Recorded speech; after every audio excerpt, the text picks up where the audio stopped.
Bonjour, bienvenue à cette seconde capsule sur Simone Paco pour les nuls. Le but de cette capsule, c'est de pouvoir aider le petit groupe qui fait la lecture des deux livres, L'Évangélisation des profondeurs et Choisis la vie.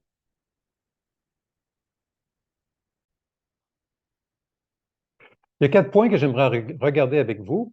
D'abord, le but, je peux rappeler le but de ces capsules, c'est de nous inviter et de nous faire progresser à devenir PDG de nos vies. C'est Henry Cloud qui avait proposé ça, être PDG de nos vies versus spectateur sur l'estrade qui regarde et subit sa propre vie. Alors, ça rime un petit peu avec un autre auteur protestant évangélique, Peter Scazzero, qui parlait de la santé émotionnelle qui est nécessaire pour une santé spirituelle. Bon, en amenant ça, je ne veux pas faire de jugement, c'est plutôt une constatation de ma propre vie, caractérisée par l'estrade, effectivement, et une immaturité émotionnelle à quelques égards, à certains égards. Euh, donc, on veut redevenir à faire des PDG de nos vies, apprendre à l'être là où on est rendu actuellement. Je veux indiquer que mon but n'est pas d'enseigner le matériel de Mme Paco, mais d'accompagner les gens dans leur démarche, dans leur lecture et leur démarche qui utilisent Mme Paco. Donc, pour le témoignage, j'ai goût de réitérer un petit peu le récit de Mme Paco, parce qu'il y a quand même une similitude avec moi. Mme Paco a vécu une conversion au Seigneur Jésus-Christ dans sa jeune vie d'adulte, ou en tout cas sa fin d'adolescence, et la foi chrétienne est devenue importante pour elle. Mais elle a subi par la suite des difficultés psychologiques importantes, sans trouver que sa foi lui a offert le soutien ou qui l'a amené à la guérison. C'est après s'être retournée vers la psychologie et avoir suivi une psychothérapie qu'elle a pu voir du progrès pour elle-même. Par la suite, elle est revenue à la foi et a voulu trouver une meilleure vision d'intégration entre la foi qui inclut la dépendance à la parole, la grâce de Dieu, le Christ et la dépendance à l'Esprit Saint, tout en adressant le besoin de guérison intérieure et de trouver son propre espace humain. Comme je l'ai mentionné à la première capsule, j'aime son approche. Il y a eu des similitudes avec ma propre expérience. J'ai été converti au Christ à 22 ans, mais j'ai vécu tellement d'anxiété spirituelle par la suite dans ma vie. Donc, entrer dans la sphère de la transformation intérieure a été salutaire pour moi et des approches comme Mme Paco m'ont beaucoup aidé à cet égard. Je veux dire un mot sur le mode de lecture de Mme Paco, particulièrement sa lecture biblique. On en a parlé la dernière fois. Toute lecture est influencée par notre témoignage. J'aimerais quand même qu'on considère ça. On ne peut pas avoir une lecture complètement pure à cause de la distance des textes, à cause de notre propre expérience qui prend beaucoup d'espace. On est toujours des témoins à la recherche de saisir et de comprendre. Je ne suis pas en train de dire que les textes ne parlent pas clairement et ne disent pas des vrais messages. Tout à fait, ils le font. Mais on a un réapprentissage, chacun à notre niveau, de notre rapport à la parole. J'aimerais prendre la parole de Jésus un petit peu réajustée dans Marc 2, quand il dit que l'homme n'a pas été créé pour le sabbat, mais le sabbat pour l'homme.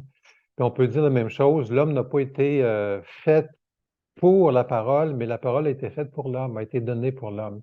Donc, il y a un réajustement de notre rapport à la parole qui est pour le but que Dieu s'est donné dans l'humain, qu'il puisse se développer. Donc, Mme Paco tend à avoir une lecture métaphorique des passages bibliques auxquels elle réfère. On pourrait dire qu'elle part d'une structure psychospirituelle qu'elle a découvert, qu'elle croit vraie, et qu'elle tente de relier sa structure dans sa lecture des récits et des témoignages humains de l'Écriture, dans l'Écriture. Ce n'est pas l'approche traditionnelle évangélique qui tend à une approche herméneutique plus collée au texte. L'auteur, parce que ce qu'on a dans une transaction herméneutique, on part de l'auteur, des premiers lecteurs, de leur situation, du texte que l'auteur écrit, puis du rapport au lecteur lointain et le sens pour ce dernier. Cependant, est-ce la majorité des membres d'Église évangélique qui appliquent sérieusement une saine herméneutique? Fort probablement pas. Il y a toujours des améliorations au niveau de l'herméneutique. Et même si on connaît le fait de la vivre et de la pratiquer, c'est souvent une autre chose. Donc, Anthony T. Selton, qui est une sommité en herméneutique, il écrit plusieurs livres, et puis j'ai beaucoup aimé un de ses livres sur l'herméneutique. Il a proposé 10 approches herméneutiques pastorales qui visaient notamment à nous amener à une plus grande implication de soi comme lecteur de l'Écriture, et également de viser une lecture transformante de soi. Et j'ai beaucoup aimé ces approches. Donc, l'appel à avoir une lecture transformante et à s'impliquer comme lecteur demeure essentiel. Et puis, même si on a une approche qui peut varier, si ces objectifs-là se font, il y a un bon travail, puis je pense qu'on a quelque chose de très positif au niveau de notre rapport à l'Écriture. C'est dans ce cadre-là qu'on peut comprendre la visée et le but de Mme Paco. Si on comprend sa visée, elle veut illustrer et approfondir une structure spirituelle qui nous amène à être transformés, et on peut mieux accueillir son approche métaphorique, qui est différente, mais qui n'est certes pas illégitime. Maintenant, on arrive à ma proposition pour aujourd'hui. J'aimerais vous laisser un devoir. Dans la première capsule, on avait fait de la présentation globale et l'approche de Mme Paco à partir du CAP. Le cadre, l'appropriation affective personnelle et la pratique. Vous êtes familier avec ces trois termes qu'on a vus à quelques reprises. En continuant votre lecture, je compte sur votre participation pour noter les divers éléments qui vous interpellent. Si cela vous aide, utilisez le feuillet de la poche de Mme Paco dans le CAP qu'on a vu la dernière fois. Donc, deux grands volets. Est-ce que vous aimeriez noter au cours de vos lectures, dans votre journal, si cela vous convient, des trois choses, une des trois, à votre choix. L'idée, c'est de mettre un mouvement. Donc, vous pouvez pointer à ce qui est important, ce qui est inspirant, pardon. Qu'est-ce qui vous inspire? Un aspect de Dieu, un besoin, une aspiration personnelle, une conviction, de discerner un obstacle personnel, quoi que ce soit. Vous trouvez un obstacle, il y a quelque chose qui vous parle, qui est proche de vous, vous le notez. Vous pouvez noter ce que vous ne comprenez pas. Ça, c'est pas clair, j'aimerais approfondir, j'ai besoin d'éclaircissement. Notez-le, on pourra en reparler. Et puis, troisièmement, de noter ce qui peut vous déranger. Puis surtout, pourquoi ça vous dérange? Qu'est-ce que ça vient chercher en vous? Parce que tout ce que vous ressentez, que ce soit de la joie, de l'insatisfaction, de la peur, de la colère, tout ça, c'est du matériel qui va vous servir d'aller plus loin dans votre démarche, de devenir PDG de votre vie, de devenir en mouvement pour être celui que vous êtes appelé à être. Ensuite, ben, je vous encourage à méditer ce que vous avez noté afin de l'approfondir pour mieux l'intégrer pour vous-même, mieux vous approprier ce que vous notez. Alors, ici encore, il y a 3 points. Qu'est-ce qui fortifie votre cadre de référence, votre compréhension, ce qui peut avoir une influence positive sur vous, ou qu'est-ce qui avait une influence négative et que vous aimeriez réajuster? Ça peut toucher la représentation de Dieu, les provisions spirituelles sur lesquelles vous pourriez vous appuyer davantage, ou une compréhension du dessein pour vous-même que vous saisissez mieux. Alors, c'est un volet de qu'est-ce qui peut vraiment vous influencer et vous êtes actif à cet égard.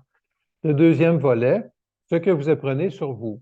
Donc, ça va être dans l'appropriation affective, personnelle, vos besoins de guérison, vos aspirations, votre appel, votre capacité à être en communion avec Dieu. Les 3 points que j'aime à penser, le je, la mission, puis la communion avec Dieu.